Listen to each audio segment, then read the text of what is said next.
So there's an old saying out there by the late Benjamin Franklin that is, death, taxes and West Ham letting you down are the only things that are truly inevitable. It finished at the London Stadium, West Ham 0, Brentford 1. Look, I've got to say the first half was absolutely atrocious. I really think it was pretty much... and I don't want to sort of overcook this. I really think this was just as bad as any Lopetegui performance that I saw any time this season. It had all the hallmarks. Let a goal in early. Sloppy, no one really knowing any of their roles. Kind of, we're supposed to have had the last 2 weeks in a training camp together. It felt as though we'd just been introduced. It felt like a pre-season game. No one knew what they were doing. Everyone still looked like they were on holiday. And then could have been 3-4-0, I would say.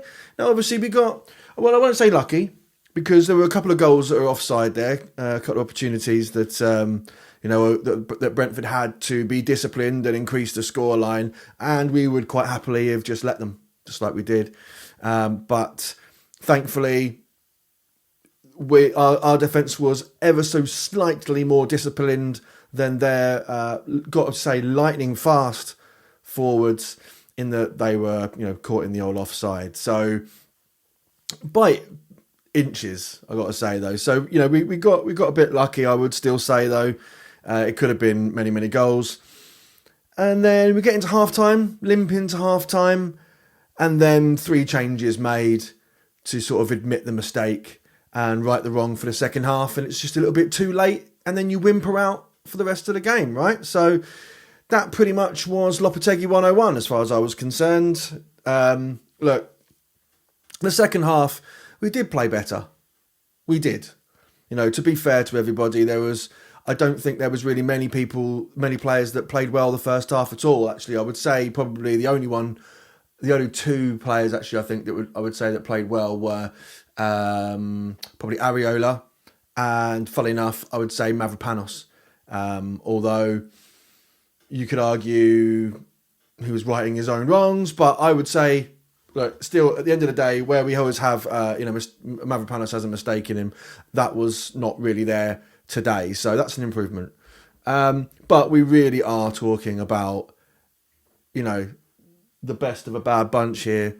So we get into the second half, and as I say, we did play better, but again, I think it's just a case of the other team, in this case Brentford, sitting back. They're 1-0 up, protecting a lead, and they have no reason to come at us. They're just going to hit us on the counter-attack, which is what they're good at, right? And we just play ourselves into the trap. We did it over and over in the first half. We did it a couple of times in the second half. I can't remember who it was who hit the post like almost straight away. It might have been Schade or Wissa. I'm not sure. I think it was Schade. And but I do think it was a much more spirited performance.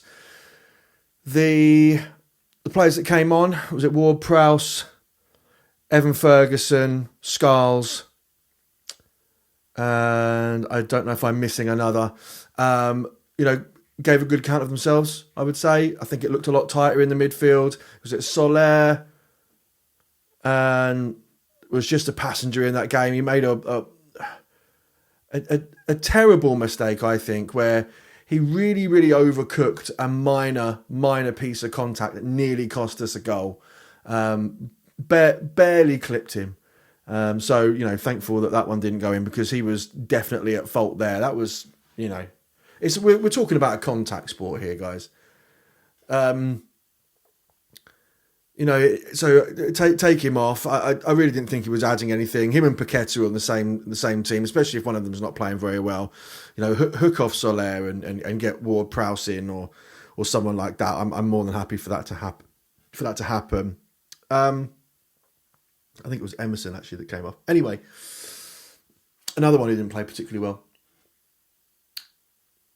It was a shame. It was kind of a shame in a way to take off Souček, because I think that having Souček and Ferguson in the same squad, the same team, even on the same 11, could be a good bit of double trouble in the sense of they're both aerially quite gifted. Get them both in the box, and they're a problem. Whereas if you've just got the one of them, you know who you're marking. It's pretty obvious at that point. Whereas if you've got the both of them, I think that kind of splits you up. And at that point, you know, we may be able to see a higher percentage of conversions at that point, especially now we've got Ward-Prowse back on the field. We don't need to rely on the deliveries of someone like Cresswell, for example. So, by all accounts, I thought Evan Ferguson is his first game for us in a West Ham shirt. I actually thought he did really well. I thought he read the game well. I just felt like he was a little bit underutilised. It's a bit of a shame, really, but I think that's pretty much the way with all strikers that we've had in most systems that we've had. So hopefully Potter will be able to utilise him a bit further as sort of he knows his strengths.